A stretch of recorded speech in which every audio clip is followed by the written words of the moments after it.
Hey everyone, it's Birna and today I'm going to make a short video about 10 things you should know before going on exchange. Number one, don't make expectations. I think that one is really important because if you make too many big expectations and then they fail and they like... Okay, pause. Count how many times I say like in this video and let me know in the comments. If it don't go as the way you expected it, you might not be happy and it might make your exchange not enjoyable. Like you might not be as happy with your exchange because the things that you thought would happen didn't happen. I had really high expectations for high school and then I went to high school and didn't meet my expectations and I got really sad and I hated school, like you saw in my video I made about high school. But that was just in the beginning of the year, but then later on I started loving school, so that's why I have a disclaimer on that video right now that it's not my view anymore. But in the beginning, because I had those expectations, it made my experience with high school a lot more, I didn't like it as much.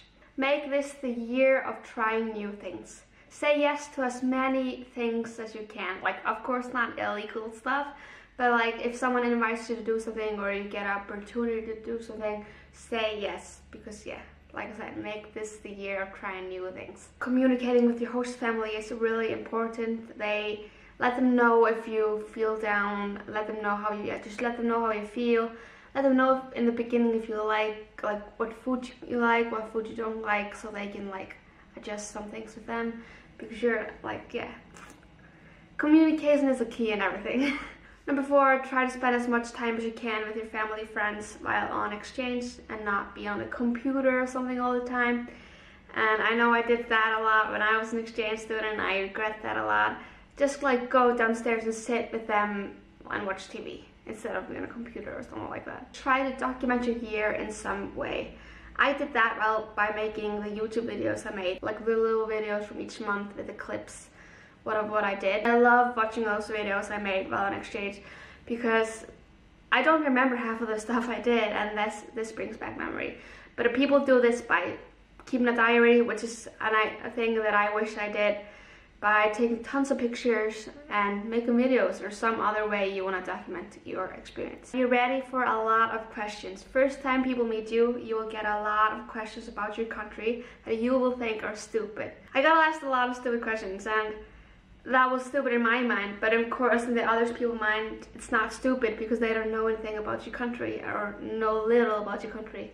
So you get a lot of questions and just be ready for that and just answer them the best you can and don't make fun of the people that are asking the questions.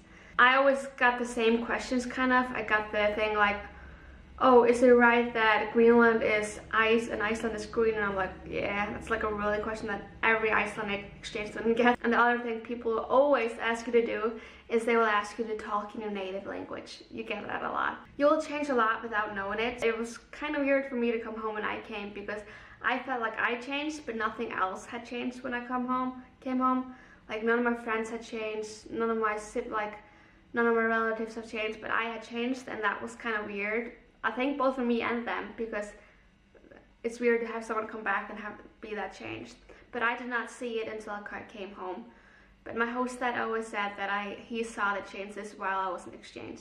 Be the one to ask people to hang out and make sure that follows through, because at least in America, people always ask you, not always, but they ask you to hang out, but nothing happens. So you have to make it happen. A lot of people that go to America say this, that the people are like this, that they oh my god, we should hang out, but then nothing happens unless you make it happen. Of course that doesn't apply to every American, of course not, but that's just a thing that I saw and a lot of other people saw that went on exchange in the US.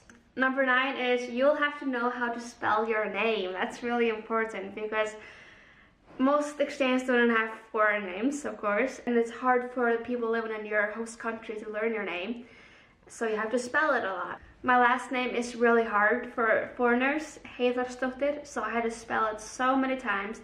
And first time I had to spell it, I was not really good at spelling English because I never had to do it. So I had to practice a lot, and now I'm a pro at spelling my last name. The last one is be ready for your body to change. many people gain weight, and that's why AFS, the company that I went with on exchange, is sometimes called another fat student, because a lot of people gain weight on exchange. Probably because of changes or so what, I don't know why. Other people lose weight. I lost a lot of weight on exchange. I don't know why that was, but I did. And so just be ready for your body to change. And for girls, there's one thing that happens to many girls while on exchange, that is your period might be irregular. Like you might not get your period for some months. That happens to a lot of girls while on exchange, and nobody really knows that, and then all of a sudden you don't get your period, you're like, oh shit, but don't worry, it's just a normal thing. And that happens to a lot of girls, but of course not all. Like this video if you like it, subscribe if you haven't already, it will make me super duper happy, and please comment down below if you have any video ideas. Thank you for watching, bye.